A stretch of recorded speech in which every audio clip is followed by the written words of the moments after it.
We meet in an hour of change and challenge, in a decade of hope and fear, in an age of both knowledge and ignorance. The greater our knowledge increases, the greater our ignorance unfolds. No man can fully grasp how far and how fast we have come. But condense, if you will, the 50,000 years of man's recorded history in a time span of but a half a century. Stated in these terms, we know very little about the first 40 years, except at the end of them, advanced man had learned to use the skins of animals to cover them. Then about 10 years ago, under this standard, man emerged from his caves to construct other kinds of shelter.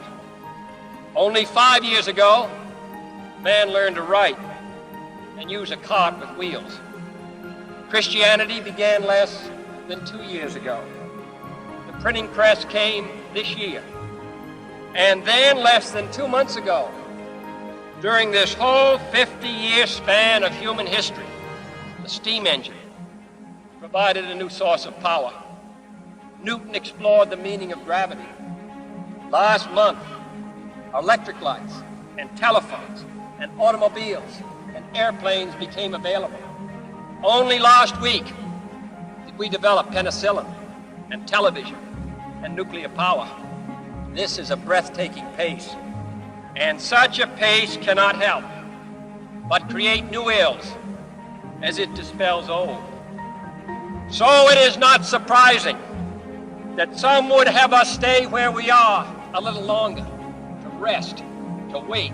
If this capsule history of our progress teaches us anything, it is that man in his quest for knowledge and progress is determined and cannot be deterred.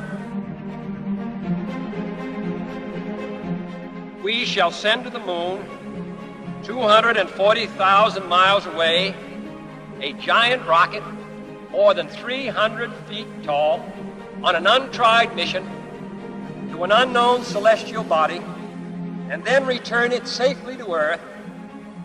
But why, some say, the moon? Why choose this as our goal? And they may well ask, why climb the highest mountain? Why, 35 years ago, fly the Atlantic? We choose to go to the moon. We choose to go to the moon. We choose to go to the moon in this decade and do the other things, not because they are easy, but because they are hard. Because that goal will serve to organize and measure the best of our energies and skills. Because that challenge is one that we're willing to accept, one we are unwilling to postpone.